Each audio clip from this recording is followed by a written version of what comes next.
So some extraordinary comments here made by David Sachs, who of course is the White House crypto czar. So he is in the Trump administration, even as he continues to host his All In podcast, which is like sort of the hub of tech bro discussion.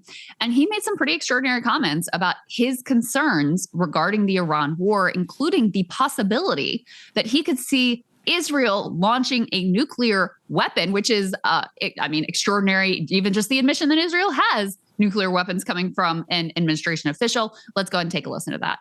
You also have to, I think, consider the impacts on Israel. I mean, it's hard to know exactly how much damage Israel is taking right now. There's a social media blackout. But what you're starting to hear trickle out is that Israel is getting hit harder than they've ever been hit before in their history. And we're only 2 weeks into this.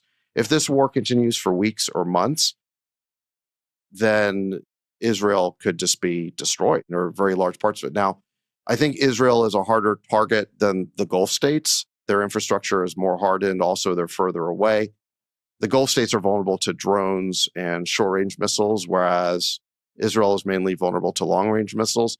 Nonetheless, at some point, their air defenses could become exhausted if it hasn't happened already, and Israel could get seriously destroyed. And then you have to worry about Israel escalating the war by contemplating using a nuclear weapon, which would truly be catastrophic. So there's a lot of scenarios here, a lot of really frightening scenarios about where escalation could lead. And even though the United States is a much more powerful country than Iran, they essentially have a dead man's switch over the economic fate of the Gulf states, and even potentially beyond that, the habitability of some of these countries.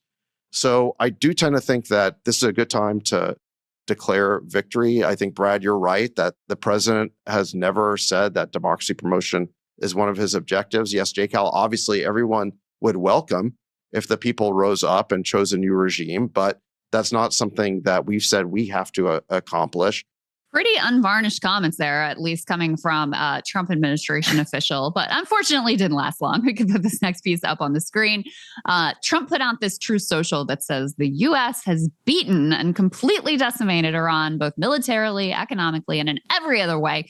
But the countries of the world that receive oil through the Hormuz Strait must take care of that passage, and we will help a lot. The U.S. will also coordinate with those countries so everything goes quickly, smoothly, and well. This should have always been a team effort, really. And now it will bring the world together toward harmony, security, and everlasting peace. To which Sachs replies, "This is a smart strategy. Thanks to President Trump, the U.S. is energy independent. The countries that actually depend on Gulf oil should apply pressure to reopen the strait." So clearly, he got some kind of phone call and is trying to get back in the good graces here of Trump. Yeah, he made the mistake of thinking that you actually get to say what you want when you work for the government. I mean, look, every word that he said is correct. Literally every word. That's the David Sachs I remember. I interviewed him here at the desk during the war in Ukraine. He was always a voice of restraint, a fan of John Mearsheimer.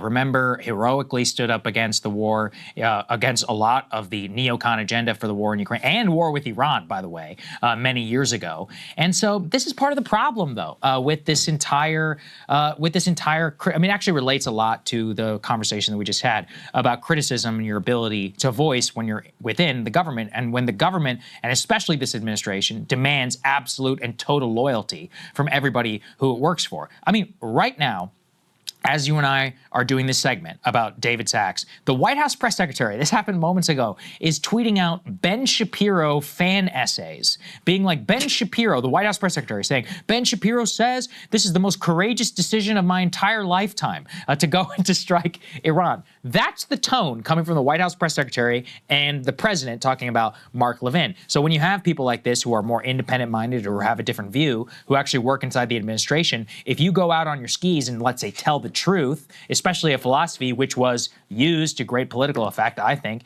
during the 2024 campaign, and then they rein it in, what does that tell you about the power? What does that tell you about the information environment, too, that they want to put out there in terms of who they want to boost? They don't want really anybody to acknowledge not even previously held beliefs, but even the truth as it actually stands in front of us. So it's really crazy. And as I said at the top of the show, I believe David Sachs is now the first U.S. administration official ever to publicly acknowledge Israel's nuclear weapons program. Even though it has been done done by Colin Powell, I think, in the WikiLeaks emails when he talked about Israel's nuclear weapons, but the first time it's ever been publicly acknowledged, I believe, by an administration official, which is incredibly ironic considering that we all know that it's the case. But I mean, every word he said was true, but the fact that, you have to be reined in immediately just shows you what we're dealing with.